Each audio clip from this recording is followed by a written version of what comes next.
Hello everyone, आप सबका स्वागत है आपके अपने यूट्यूब चैनल मैथ मसाज में। दोस्तों, जैसा कि आप लोगों को पता होगा कि अपने लोग मैथ और रीजनिंग का डेली प्रैक्टिस करते हैं, जो कि ग्रुप डी के एग्ज़ाम के पॉइंट ऑफ व्यू से काफ़ी हेल्पफुल होने वाले हैं। तो हम आशा करते हैं कि आप लोग भी ज़रूर प्रैक्टिस कर रहे होंगे खूब ज़ोर शोर से।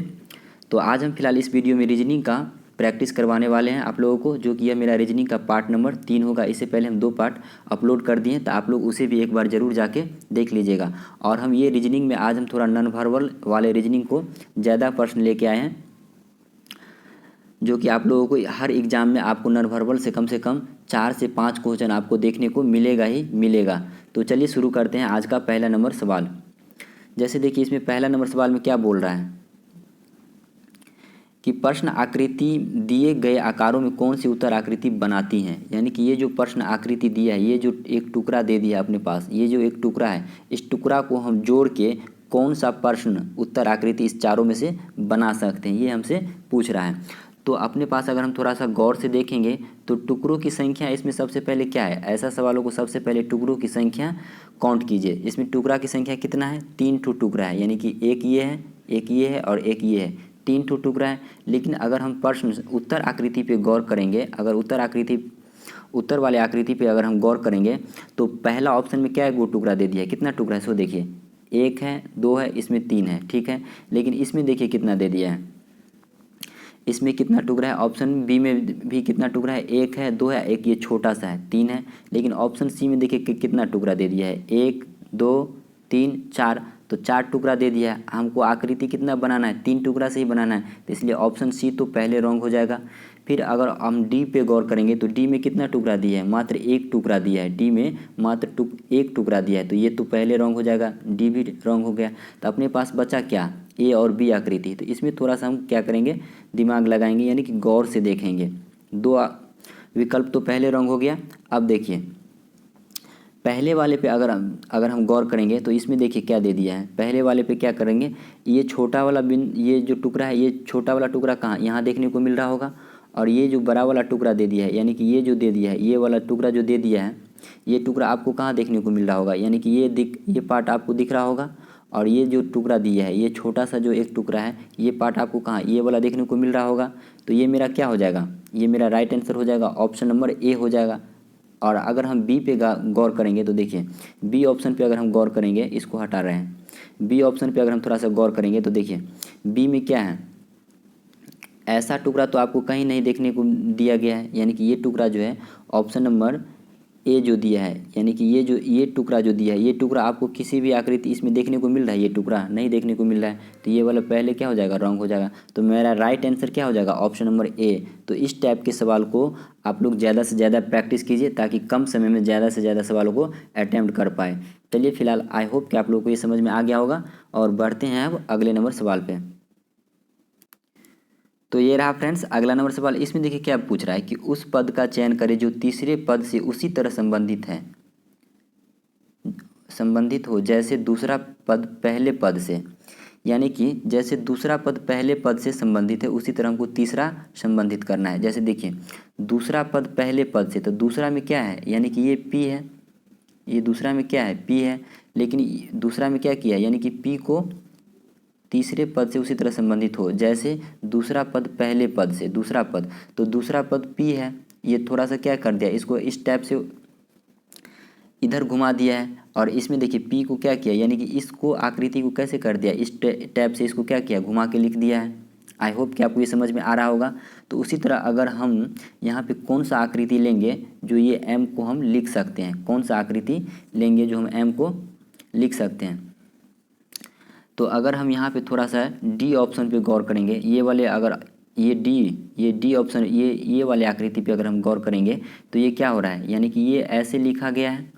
अगर हम इसको थोड़ा सा घुमाएंगे ऐसे, यानी कि इसको इस दिशा में हम घुमाएंगे तो ये क्या आ जाएगा, इस आकृति में नहीं आ जाएगा, इस आकृति में आ जाएगा, जो कि मेरा क्या है, इसी आकृति में हमको लाना था। आई होप कि आपको ये समझ में आ रहा होगा कि हम आप लोगों को बताना क्या चाह रहे हैं। तो मेरा राइट आंसर क्या हो जाएगा, ऑप्शन नंबर डी हो जाएगा। आई होप कि आपको ये समझ में आ रहा होगा। चलिए फिलहाल अब बढ़ते हैं अगले नंबर सवाल पे, और ऐसे क्वेश्चन को ज़्यादा से ज़्यादा प्रैक्टिस कीजिए, तब आपको ज़्यादा से ज़्यादा समझ में आएंगे। चलिए बढ़ते हैं अगले नंबर प्रश्न पे। तो ये रहा फ्रेंड्स अगला नंबर सवाल। इसमें देखिए क्या पूछ रहा है, नीचे दिए गए उस विकल्प को सही आकृति चुने जो उपयुक्त रिक्त स्थानों के लिए उपयुक्त होगा। यानी कि यहाँ पे जो एक आकृति कौन सा टुकड़ा आएगा, इस पार्ट को काट के 4 ऑप्शन बना दिया है, जिसमें 3 ऑप्शन क्या होगा, रॉन्ग होगा, एक सही होगा। तो उस सही वाले को अपने को क्या करना है, चुनना है। तो देखिए अगर हम थोड़ा सा गौर से देखेंगे ना, तो देखिए अगर ये थोड़ा सा गौर से करेंगे तो ये क्या आ रहा है, यानी कि ये आकृति इस टाइप से आ रहा है, इस टाइप से आएगा। यानी कि ये आकृति किस टाइप से आएगा, इस टाइप से आएगा, इस टाइप से आ रहा है, इस टाइप से आएगा आकृति। तो अगर हम थोड़ा सा बी ऑप्शन पे गौर करें तो ये बी क्या है, यानी कि ये इस टाइप से कर दिया है, ये इसको क्या किया है, उल्टा कर दिया है, इसलिए तो ये बी ऑप्शन तो पहले रॉन्ग हो जाएगा। इस टाइप के सवाल को ज़्यादा से ज़्यादा ऑप्शन से बनाने का कोशिश कीजिएगा तो ज़्यादा आपको सुविधा होगा। जैसे देखिए ये क्या कर दिया है, ये वाले पार्ट तो पहले रॉन्ग हो जाएगा, यानी कि ये तो आ नहीं सकता है। क्यों, क्योंकि इसका नोकीला भाग जो है, ये जो इसका नोकीला भाग है ये क्या कर दिया, ऊपर कर दिया, जो कि नोकीला भाग क्या होना चाहिए, अंदर की ओर होना चाहिए। तो ये पहले हो जाएगा क्या, रॉन्ग हो जाएगा।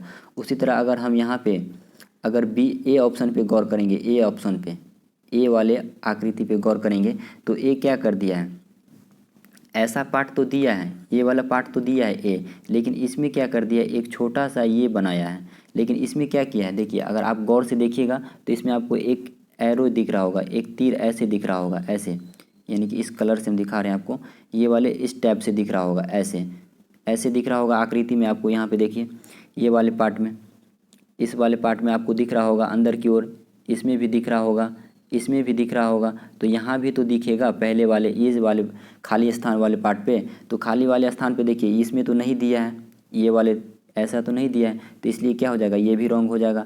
आई होप कि आपको ये समझ में आ रहा होगा। अब हम ऑप्शन नंबर सी और डी बचा है अपने पास। तो सी अगर और डी पे हम थोड़ा सा गौर करेंगे तो देखिए डी में क्या किया है, डी ऑप्शन में क्या किया है, यानी कि डी ऑप्शन में जो है ये आकृति को क्या किया है, इस वाले लाइन को यहाँ तक बढ़ा के इसको यहाँ तक सटा दिया गया है। यानी कि ये वाले पार्ट को यहाँ पे आप गौर से देख रहे होंगे कि इसको क्या किया है, पूरा अंदर तक यहाँ तक सटा दिया है, जो कि ये पूरा क्या है, रॉन्ग है। जो कि इसमें पूरा अंदर तक तो नहीं सटाया गया है, इस वाले पार्ट में देखिए अंदर तक नहीं सटाया गया है, ये वाले लाइन को, इस वाले लाइन को, एक मिनट, इस वाले लाइन को अंदर तक तो नहीं लिया गया है, ये वाला लाइन जो है इसको अंदर तक नहीं लिया गया है, लेकिन इसमें क्या किया, अंदर तक ले लिया है। तो ये क्या हो जाएगा, रॉन्ग हो जाएगा। तो मेरा राइट आंसर क्या हो जाएगा, ऑप्शन नंबर सी।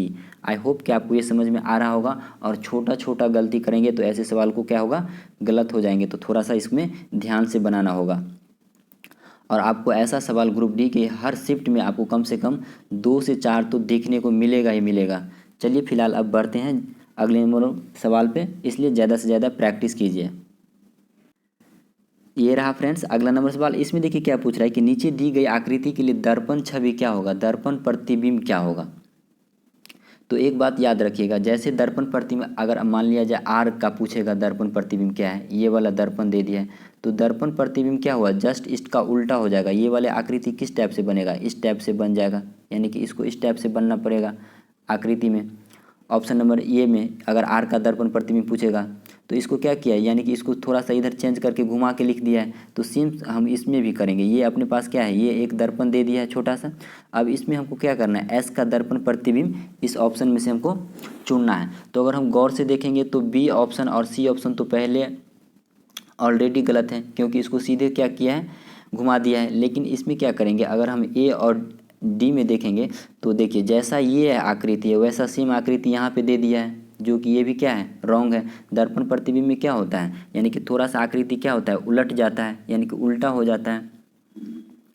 तो इसमें देखिए, तो अब मेरा राइट आंसर क्या हो जाएगा, ऑप्शन, यानी कि ये वाला आकृति क्या है, सही हो जाएगा। ये आकृति सही है। तो ये आकृति किस में दिख रहा है, ऑप्शन, यानी कि ए आकृति किस में दिख रहा है, ऑप्शन नंबर डी में दिख रहा होगा। I hope option number D में दिया है, ऑप्शन नंबर डी में। तो मेरा राइट आंसर क्या हो जाएगा, ऑप्शन डी हो जाएगा।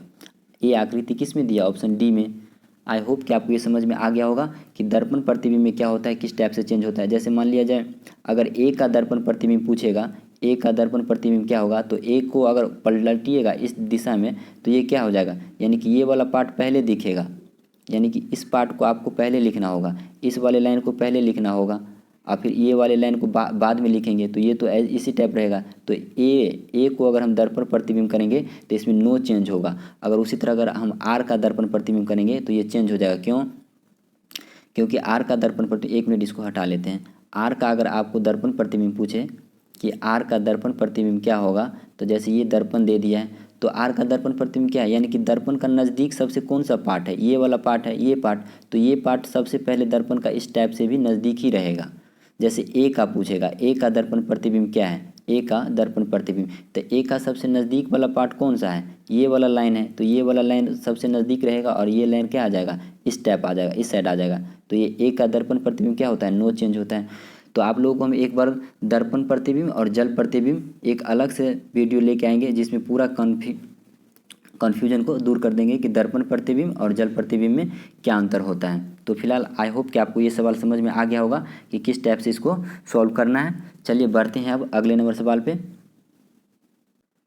तो ये रहा फ्रेंड्स अगला नंबर सवाल। इसमें देखिए क्या पूछ रहा है कि कूट भाषा में इतना को इतना रूप में लिखा जाता है, तो इतना को क्या लिखा जाएगा, यानी कि पास को क्या लिखा जाएगा। तो अगर आप गौर से देखिएगा तो यहाँ पे देखिए क्या हो रहा है, यानी कि FAIL है, FAIL, इसको क्या किया है, UZRO लिख दिया है। तो अगर आप गौर से पढ़े होंगे एक बार थोड़ा भी सिलेबस, तो आपको पता होगा कि यहाँ पे देखिए F कितना नंबर पे आता है, 6 नंबर पे, और U कितना नंबर पे आता है, 21 नंबर पे। यानी कि ये वाले पार्ट को और ये वाले पार्ट को ऐड करेंगे तो टोटल कितना आ रहा है, यानी कि 27 आ रहा है। फिर उसी तरह अगर हम ए कितना नंबर पे आता है, 1 नंबर पे, और Z कितना नंबर पे आता है, 26 नंबर पे, तो ये 26 को और 1 को ऐड करेंगे तो कितना आ रहा है, 27 आ रहा है। फिर उसी तरह हम I कितना नंबर स्थान पे आता है, यानी कि 9 नंबर पे, और R कितना नंबर पे स्थान पे आता है, 18 नंबर पे। तो 18 और 9 को ऐड करेंगे तो कितना आ रहा है, 27 आ रहा है। यानी कि हमको क्या देखने को मिल रहा है कि इस वाले पार्ट का जो स्थान है, यानी कि अक्षर का जो स्थान है, वह ऐड करने पर, दोनों को ऐड करने पर हमको क्या आना चाहिए, 27 आना चाहिए। आई होप कि आपको ये समझ में आ रहा होगा। तो उसी तरह हम क्या करेंगे, इसको भी ऐड करके देख लेंगे। देखिए इसमें क्या दे दिया है, PASS, यानी कि PASS दे दिया है। तो P कितने नंबर स्थान पे आता है, आप लोग ये चीज़ याद रखिएगा, EJOTY, यानी कि ये 5 नंबर पे, ये 10 पे, और ये 15 पे, और ये 20 पे, और ये 25 पे। तो अब देखिए यहाँ से पूछ क्या रहा है अपने लोग, इसमें पूछ क्या रहा है कि P, यानी कि P कितना पे आता है, यानी कि O के बाद P आएगा, O के बाद P आएगा, तो O कितना पे है, 15 पे, तो P कितना पे आएगा, 16 पे, यानी कि 16। अब हम 16 में कितना ऐड करेंगे, जो 27 आएगा, तो 27 में से हम क्या करेंगे, 16 माइनस कर लेंगे तो कितना आ जाएगा, 11। अब 11 कितना नंबर, 11 आ जाएगा। तो 11 का लेटर क्या हो जाएगा, यानी कि देखिए जे कितना पे आता है, 10 पे, तो जे के बाद क्या आएगा, के, तो के आ जाएगा कितना पे, 11 पे। तो मेरा जो आंसर होगा वो उसका पहला लेटर क्या आएगा, के आएगा। तो पहला लेटर के किस ऑप्शन में है, 3 ऑप्शन में, तो ऑप्शन ए तो पहले रॉन्ग हो जाएगा। फिर उसी तरह ए देखिए, ए को यहाँ पे क्या लिखा था, जेड लिखा था, तो ए यहाँ भी है, ए तो यहाँ भी है, तो ए को हम यहाँ भी जेड लिख देंगे। तो अब देखिए के और जेड किस में मैच करा, देखिए ऑप्शन सी में भी के और जेड नहीं है, के और वाई दे दिया है, तो ये रॉन्ग हो जाएगा। ऑप्शन डी में भी क्या है, के और डब्लू दे दिया है, तो ये भी रॉन्ग हो जाएगा। तो ऑप्शन नंबर हम बी आगे टिक करके निकल सकते हैं। ये दोनों को हम चेक नहीं भी करेंगे तो ये मेरा आंसर सही आ जाएगा। आप इस विधि से भी थोड़ा सा टाइम बचा सकते हैं। आई होप कि आपको ये समझ में आ रहा होगा। चलिए फिलहाल अब बढ़ते हैं अगले नंबर सवाल पे, और ज़्यादा से ज़्यादा प्रैक्टिस कीजिए ऐसे क्वेश्चन सबको। तो ये रहा फ्रेंड्स अगला नंबर सवाल। इसमें देखिए क्या पूछ रहा है कि दी गई श्रृंखला में रिक्त स्थान के लिए उचित शब्द खोजना है। यानी कि क्या दे दिया है, यहाँ पे देखिए H है, फिर J है, उसके बाद M है, उसके बाद Q है, उसके बाद खाली स्थान है यहाँ, उसके बाद B दे दिया है। अब ये बीच वाले स्थान पे क्या आएगा, ये अपने को क्या है, चुनना है। तो यहाँ पे देखिए H के बाद क्या आता है, I को छोड़ के क्या कर दिया है, J कर दिया है। फिर J के बाद क्या आता है, KL, यानी कि इसमें कितना ऐड किया है, H के बाद I एक ऐड कर दिया है, तो क्या आ गया, J आ गया। फिर इसमें क्या कर दिया है, J के बाद यहाँ पे K और L आना चाहिए, उसके बाद M कर दिया है, तो इसका मतलब यहाँ पे क्या है, 2 ऐड कर दिया है। फिर M है, तो M के बाद क्या किया है, Q आ गया है, तो M के बाद Q आ गया, इसका मतलब इसमें कितना ऐड किया है, 3 ऐड किया है। तो उसी तरह देख लीजिए यहाँ 1 2 3, तो यहाँ पे हम क्या ऐड करेंगे, यहाँ पे 4, क्योंकि हमको पैटर्न समझ में आ गया कि श्रृंखला में हो क्या रहा है, यानी कि सब में क्या है, एक एक बढ़ा के ऐड किया। यहाँ पे 1 किया है तो यहाँ 2, यहाँ 3, तो यहाँ हमको 4 ऐड करना पड़ेगा। अब यहाँ पे हम 4 ऐड करेंगे तो Q के बाद क्या आएगा, 4 आ जाएगा। 4 ऐड करेंगे क्यू में तो क्यू कितने नंबर स्थान पे आता है, अभी तुरंत बताए थे आप लोगों को कि ये याद रखिएगा EJOTY, यानी कि ओ कितने पर आता है, ओ 15 पे, तो फिर PQ, तो क्यू कितने नंबर स्थान पे आ रहा है, यानी कि 17 नंबर स्थान पे। तो 17 में अगर हम 4 ऐड करेंगे तो कितना आ जाएगा 21। तो आप याद कीजिए कि 21 किस लेटर में आता है, 21 नंबर स्थान पे कौन सा लेटर आता है, PO आ जाएगा 15, POPQ, तो 16, ये 17 आ गया, 17 में 4 करेंगे तो कितना आ जाएगा 21। तो 21 तो ठीक है। तो अब 21 ऑप्शन नंबर किस में देखने को मिल रहा है, 21 में क्या क्या आता है, U आता है, जो कि U तो किसी में देखने को नहीं मिल रहा है ऑप्शन में। तो इसमें क्या मिस्टेक हो गया, 1 मिनट, इसको हटा लेते हैं एक बार। देखिए इसमें क्या दे दिया है कि H है, J है, M है और Q है और उसके बाद B है, यहाँ पे खाली स्थान है। तो H के बाद क्या है, I छोड़ के J आ गया, यानी कि प्लस का क्या किया है, एक HI आएगा यहाँ, उसके बाद J, यहाँ पे KL, उसके बाद M, यहाँ पे देख लीजिए। इस विधि से आप इसको सॉल्व कर सकते हैं। KL के बाद M आ गया, तो M के बाद क्या आएगा, NOP आएगा, तब Q आएगा, तो Q के बाद क्या आएगा, RSTU आएगा। क्योंकि यहाँ पे 3 बार है तो यहाँ पे 4 ऐड करना पड़ेगा, तो 4 यानी कि STU, U के बाद क्या आ जाएगा, यहाँ पे V आ जाएगा। आई होप कि आपको ये समझ में आ गया होगा कि श्रृंखला में हो क्या रहा था। यहाँ पे 2 ऐड किया गया था, सॉरी यहाँ पे 2 ऐड किया गया था। यहाँ पे देखिए H के बाद क्या है, J है, तो प्लस का 2 हुआ है, यहाँ पे 3 हुआ है, यहाँ 4 हुआ है, यहाँ पे क्या कर देंगे 5 ऐड कर देंगे। तो फिर यहाँ पे U यानी कि V में फिर अगर आप 6 ऐड करिएगा तो अब ये क्या आ जाएगा, B आ जाएगा। 1 मिनट, इसको और अच्छा से हम समझाने का प्रयास कर रहे हैं। यहाँ पे देखिए H है, J है, M है और Q है और यहाँ पे क्या है, B है।